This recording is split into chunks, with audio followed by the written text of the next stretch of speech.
Listen to me closely, because I am about to say something that is going to offend your comfort zone. But I promise you, I am only saying it because I love you too much to let you stay average. And I need you to understand that the biggest lie you have been telling yourself, the single greatest deception that is keeping you from your destiny, is this idea that you are hungry for success, when the reality is that you are stuffed full of excuses. Stop telling me you're hungry when your plate is still full of compromise. You think you know why you haven't made it yet. You think it's the market. You think it's the economy. You think it's because you didn't get the break. But stick with me, because in a few minutes, I am going to give you a protocol that will expose the truth about your work ethic in less than 48 hours. And when you see it, you are going to realize that the only thing standing between you and the throne is your addiction to being comfortable. I need you to go back to last night. Let me take you into the scene of the crime.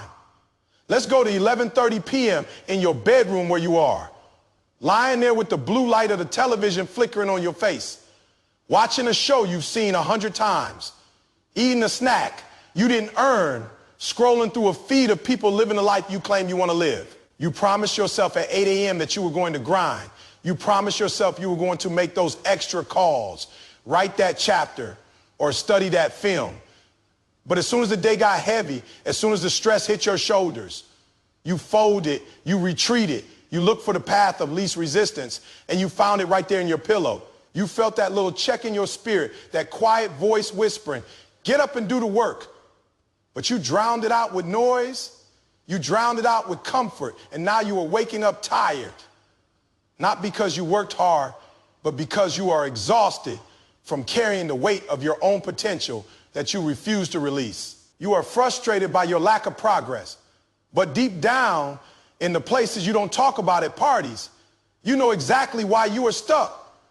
The problem is that you want the check that comes with the championship, but you won't punch the clock for the practice.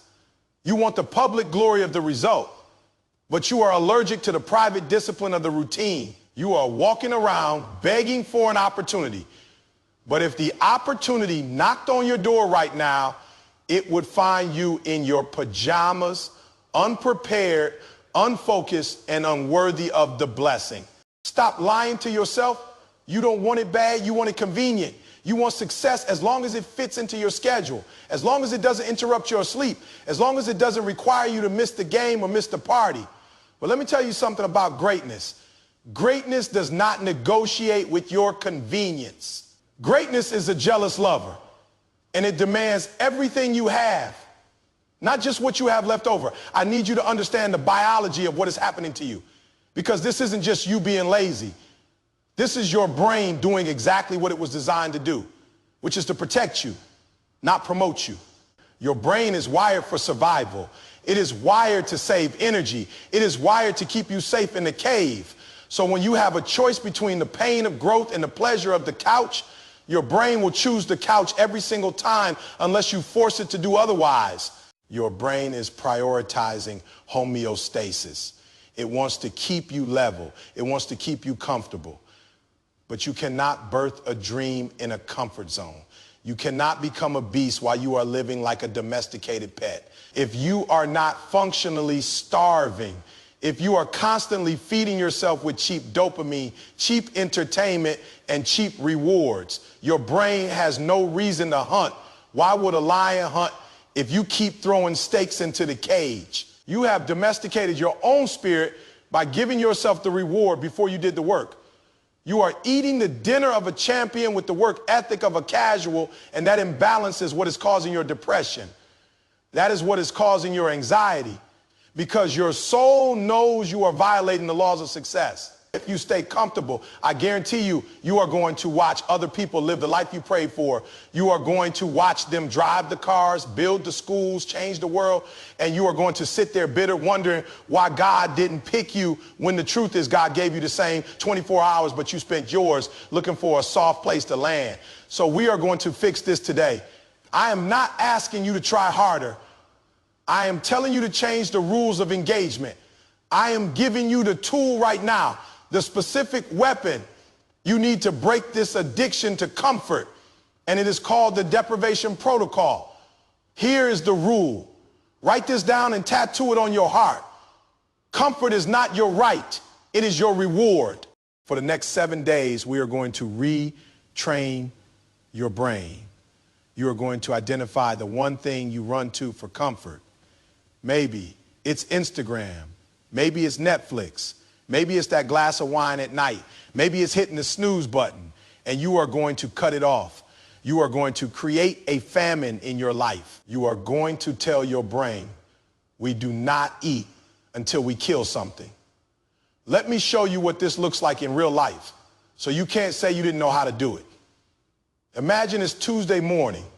Usually you wake up, you grab your phone, and you scroll for 30 minutes while you lay in bed. That ends today. Under the Deprivation Protocol, you do not touch that phone. You do not look at a single notification. You do not get that hit of dopamine until you have completed your first major task of the day. You want to check Instagram? Fine. But the price of admission is 50 cold calls. You want to watch that show tonight? Fine. But the price of that ticket is running 3 miles in the rain. You have to make your brain earn its keep. You have to force your biology to understand that if it wants the sugar, if it wants the rest, if it wants the entertainment, it has to go out into the jungle and bring back a result first. When you start living like this, when you stop feeding your distractions and start starving your excuses, you go through a massive identity shift. You stop being a consumer who is just taking up space, absorbing content and watching others win, and you become a hunter. A hunter doesn't wait for the weather to be perfect. A hunter doesn't wait to feel like it. A hunter wakes up with a growl in their stomach because they know if they don't perform, they don't eat. When you shift into that hunter mentality, you become dangerous. You walk into a room and people can feel the energy coming off you because they know you aren't there to play. You are there to take over.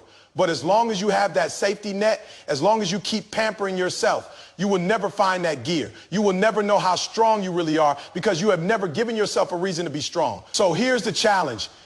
And I am not asking you, I am telling you because I see the greatness in you, even when you don't see it in yourself. Stop eating the fruit of a tree you didn't plant.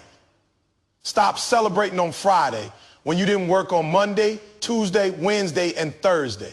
For the next week, you are on the Deprivation Protocol. If you didn't hit the target, you don't get the treat. If you didn't make the sales, you don't get to sleep.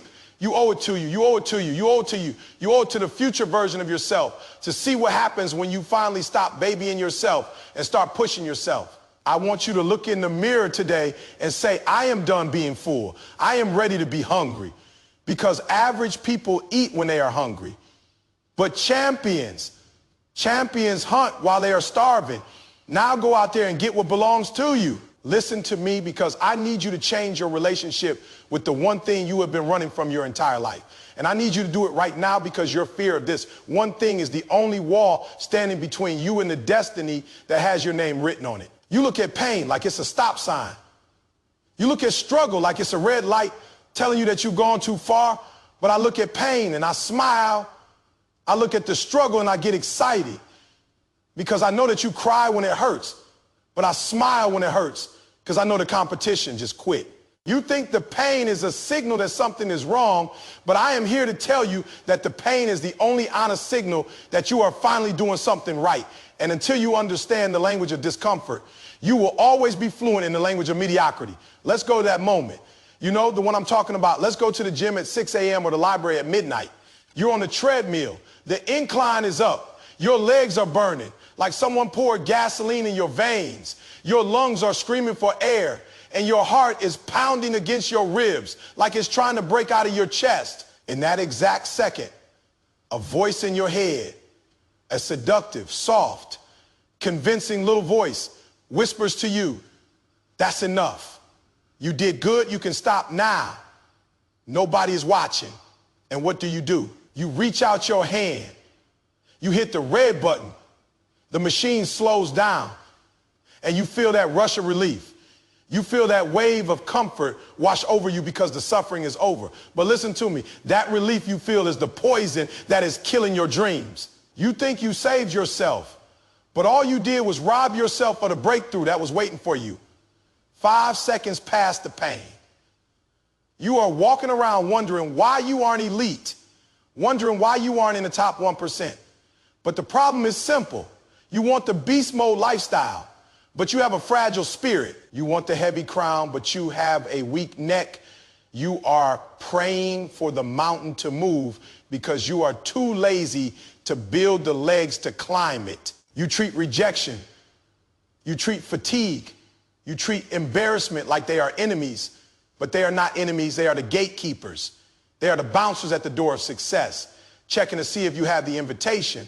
And the invitation is written in your sweat and signed in your struggle. Stop lying to yourself. You aren't tired. You are unconditioned. You aren't burned out. You are soft. You are the reason your dream is delayed, because every time life turns up the heat, you jump out of the kitchen and you cannot cook a 5-star meal if you are afraid of the fire. I need you to understand what is happening in your brain so you can stop being a victim of your own biology. Because this isn't just about willpower. This is about a mechanism called the governor lie. Science tells us that when you feel like you are absolutely done, when you feel like you are about to collapse, when your brain is screaming, I can't take another step, you have actually only used 40% of your capacity. Your brain has a governor that kicks in to save energy, to keep you safe, to keep you in reserve, just in case a lion chases you. But there is no lion. It is a biological trick. Your feelings are lying to you to keep you comfortable, but greatness requires you to expose the lie. You have 60% left in the tank when your mind tries to convince you that the tank is empty. The pain you feel isn't a physical limit. It is a mental negotiation. And you are losing the negotiation every single day. If you keep running from pain, you will never meet the version of you that can win. You will never meet the you that is resilient. You will never meet the you that is unbreakable, because that version of you is only born in the fire. So we are going to change the way you operate today. We are going to install a new software in your mind. I am giving you the tool right now, the specific rule that champions use to override the governor. And it is called the +1 rep rule. This is how it works. And it is non-negotiable. When your body votes stop, your mind must vote 1 more. Every single time you set a target and every single time you want to quit, you must do exactly 1 more than you planned. If you are making sales calls and you plan to do 20 and you get to 20 and you are exhausted and rejected, you do 21. If you are running 5 miles and you hit the 5-mile mark, you run another 1/4 mile. If you are reading 50 pages, you read 51. You have to prove to your central governor that you are the CEO of this body, you are the CEO of this mind, and that your feelings do not have a seat on the board of directors. Imagine you are sitting at your desk. It's late. Your eyes are blurry. You've been working on this proposal for hours, and your brain says, go to bed, we can finish tomorrow. In the old days, you would close the laptop. But today, you use the rule. You say, number 1 more paragraph, 1 more email, 1 more review. You push past the line of comfort. And in that 1 extra rep, something magical happens. You break the psychological barrier. You realize that tired was just a suggestion, not a command. You realize that you possess a reserve tank of power that you never knew existed because you never pushed yourself deep enough to find it. When you start living by the +1 rep rule, you go through a massive identity shift.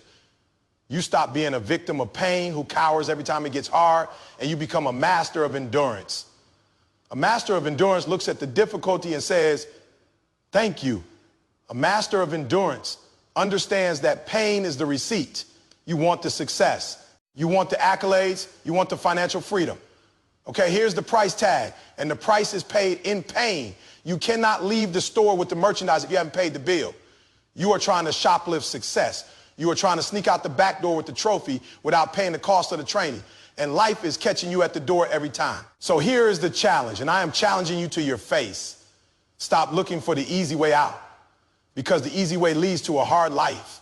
Stop praying for it to be easy, and start praying for you to be strong. From this moment forward, pain is not a stop sign. Pain is the receipt. It is the proof that you are doing the work. It is the evidence that you are leveling up. When it hurts, don't run. Lean in. When it burns, Don't quit. Count it. You owe it to you. You owe it to you to see how powerful you really are. Do the extra rep. Make the extra call. Run the extra mile. Pay the full price so you can own the full dream. Let's get it. Listen to me closely. Listen to the words coming out of my mouth. Because I am about to expose the single greatest reason why you are still sitting in the bleachers while other people are playing the game. And I need you to hear this because you have convinced yourself that the reason you aren't winning is because you aren't smart enough. You think it's because you don't have the talent. You think it's because you don't have the connections. But I am here to tell you that is a lie. You tell yourself to feel better about your lack of commitment. You aren't losing because of your IQ. You aren't losing because of your background. You aren't winning because you aren't obsessed. You are just mildly interested. You are treating your destiny like a casual acquaintance when you need to be treating it like your lifeline. You think you know why you're stuck. You think you need more balance, but you don't need balance. You need dominance. And you cannot dominate a sector that you are only visiting on the weekends. I want you to look at your last Friday night. Let's be real about it. Let's go to the tape. You clocked out of work at 5 p.m. and your mental shift changed immediately. You went from producer to consumer. You called up your friends. You asked, what's the move tonight? You went out. You had a few drinks.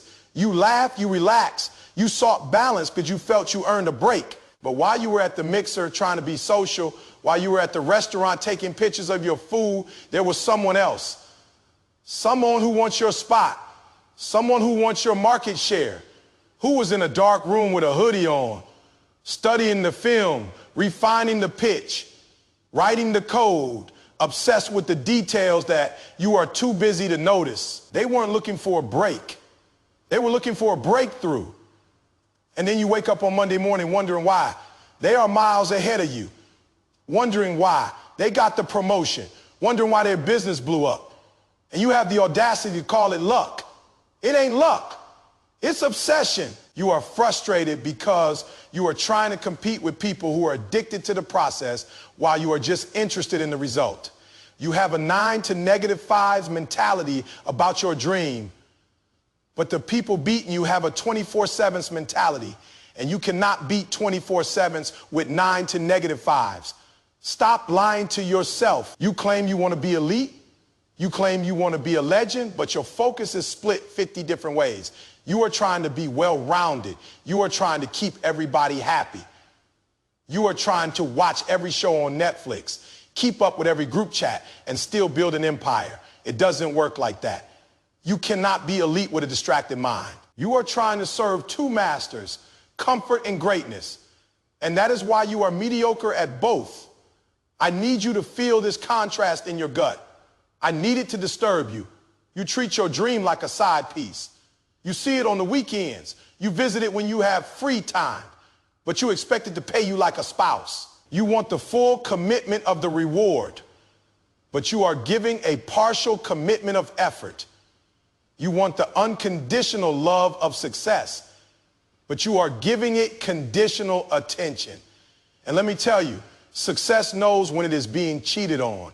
Success knows when it is your second priority. Success is jealous, and it will not yield its harvest to someone who only waters the seeds when it's convenient. I need you to understand the psychology of this, because this isn't just motivational speech. This is neuroscience. There is a part of your brain called the reticular activating system, RAS, and its job is to filter the millions of bits of data coming at you every second. When you are just interested, your RAS filters out the opportunities because it doesn't think they are important. But when you are obsessed, when you are locked in, when you think about it in the shower, when you dream about it at night, your RAS changes the filter, the obsession filter turns on. Suddenly, you start seeing doors you used to walk past. You start hearing conversations that hold the keys to your next level. The opportunity was always there. The resource was always right in front of your face. But because you were distracted by being balanced, you were blind to it. Obsession clears your vision.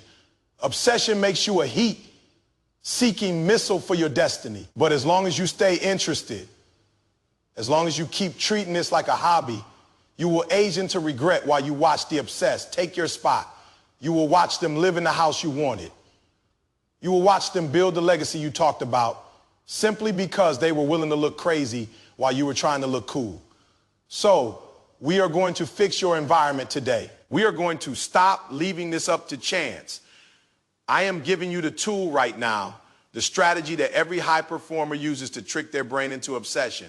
And it is called the total immersion environment. Here is the rule. Your environment is either recruiting you or distracting you. There is no neutral ground. For the next 30 days, I want you to scrub your life. I want you to change everything your eyes touch. Look at your phone right now. What is the wallpaper? Is it a picture of your dog? Is it a picture of a sunset? Change it. Make it a picture of your goal. Make it a quote that challenges your manhood or your womanhood. Every time you unlock that phone, which is 100 times a day, I want your subconscious to get punched in the face with your mission. Change your passwords to your deadline date. Tape your affirmation to the bathroom mirror so it is the first thing you see when you brush your teeth and the last thing you see before you sleep. You need to create an echo chamber of greatness. When you get in your car, turn off the radio, turn off the gossip, and turn on a podcast that teaches you your craft. When you go to the gym, listen to audio that builds your mind. You have to brainwash yourself before the world brainwashes you for mediocrity.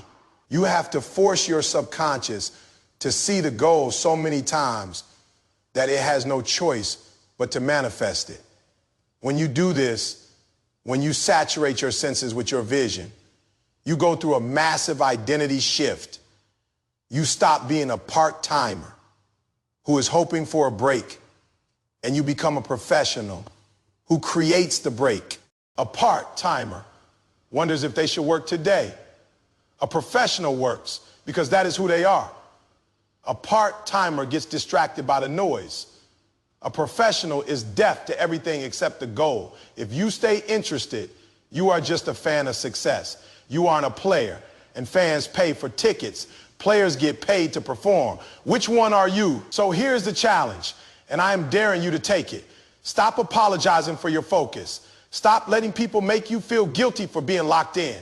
Tell your friends, I'll see you in 90 days.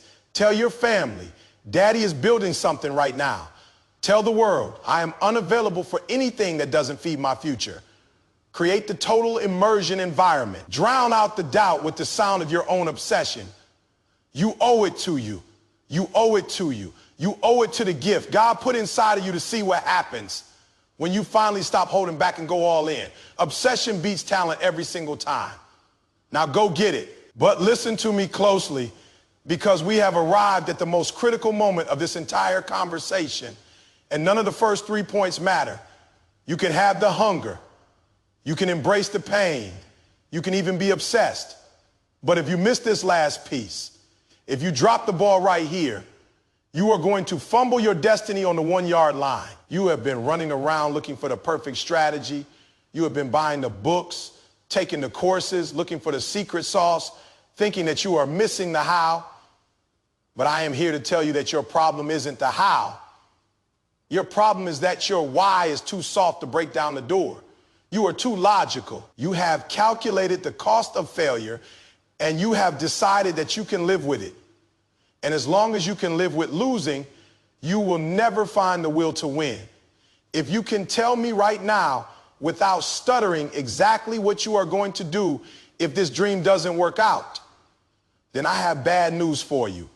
You have already lost if plan B exists. Plan A is optional. And the moment your brain knows that plan A is optional, the moment your subconscious knows there is a parachute in your backpack, it will not allow you to jump with the ferocity required to fly. You are keeping a safety net, but you don't realize that the safety net is the very thing that is strangling your success. Let me take you into the room where you make your decisions. Let's go to that kitchen table where you sit with your head in your hands, looking at the bills, looking at the rejection letter, looking at the struggle in that moment of pressure. What do? I'll tell you what you do. You start to rationalize. You start to negotiate. You say to yourself, well, if this business fails, I can always go back to my old job. Or if I don't get this degree, I can always do something else. Or If I don't lose the weight this year, I am still healthy enough. You comfort yourself with the backup plan. You use your plan B as an emotional pacifier to soothe the pain of the risk. But listen to me. You are treating your dream like a lottery ticket. You hope it hits, but you aren't banking on it. You are hedging your bets against your own potential. You are worried about the how because you don't have a why that makes the how irrelevant. When your why is strong enough, you don't care about the how. You figure it out. You kick down the door, and if the door doesn't open, you go through the window. And if the window is locked, you tear through the wall. But you aren't tearing through anything because you have a key to the back door in your pocket. Stop lying to yourself. You say, I have to succeed, but your actions scream, I would like to succeed. There is a difference. There is a massive canyon between I want it and I cannot breathe without it. And right now, you are standing on the side of I want it, wondering why the people on the other side are lapping you. I need you to understand the psychology of desperation, because this is where the biology of winning separates the greats from the good. It is called emotional death. Human beings are wired for survival. We will fight 10 times harder to avoid losing something we love than we will to gain something we like. It is called loss aversion. If a dog is chasing you, you will run faster than you have ever run in your life. Not because you want to be a runner, but because you are terrified of being bit. You find a gear you didn't know you had, because the consequence of stopping is pain. But look at your life right now. What is the consequence if you don't win this year? What happens if you don't hit the goal? Nothing. You just stay the same. You just stay comfortable. You just keep your current job. There is no pain. There is no death to your ego. And because there is no consequence for mediocrity in your life, you keep accepting it. You have made peace with average. You can't cheat the grind because the grind knows how much you really want it. The grind knows if you have a backup plan. The grind knows if you are all in. So we are going to burn the boats today. We are going to manufacture the crisis. I am giving you the final tool, the most dangerous weapon in the arsenal. And it is not for the timid. It is not for the weak. It is for the person who is ready to force their own hand. It is called the painful wager. Here's the rule. Make it meaningful, not reckless, hurt, not harm. You need to create a situation where not winning is more painful than the work required to win. I want you to take out your checkbook or open your banking app. I want you to write a check for an amount of money that makes your stomach turn. An amount that, if you lost it, it would hurt. It would sting. I want you to make that check out to a person you cannot stand, or a political because you absolutely hate, or a rival team that you despise. I want you to take that check, put it in an envelope, stamp it, and give it to a mentor or a friend you trust. And you look them in the eye and you say, if I do not hit specific goal by specific date, you put this in the mailbox. Now look at what happens to your psychology. Tuesday morning comes. You're tired. You don't feel like grinding. You want to hit snooze. But then your brain remembers, wait a minute. If I don't get up, I lose $1,000 to that person I hate. Suddenly you are awake. Suddenly you have energy. Suddenly the how doesn't matter anymore. You find the time. You find the energy. You make the call. Why? Because you have artificially created a scenario where losing is not an option. You have backed yourself into a corner, and a cornered animal fights the hardest. When you do this, when you burn the bridge behind you, so there is no retreat, you shift your identity. You stop being a negotiator who is always trying to make a deal with success, and you become a finisher. A negotiator says, I'll do it if it is not too hard. A finisher says, it is already done. A negotiator has a plan B, plan C, and plan D. A finisher has plan A. And if plan A doesn't work, they may plan to work. You owe it to you. You owe it to you. You owe it to the dreams that have been dying inside of you to finally give them a fighting chance. Stop protecting your feelings and start protecting your future. So here's the final synthesis. Here's the challenge that ties it all together. You have the hunger, the deprivation protocol. You have the endurance, the +1 rep rule, You have the obsession, the total immersion environment, and now you have the why, the painful wager. For the next 7 days, I challenge you to live the 100 week. No comfort, +1 rep on everything. Total immersion in your environment. And money on the line do that. And I promise you, the old you, the lazy you, the scared you, the procrastinating you will not survive the week. You will kill the old version of yourself and give birth to the champion. The clock is ticking. The check is written. The boats are burned. There is no going back. The only way out is through. Now go out there and finish what you started. Let's get it.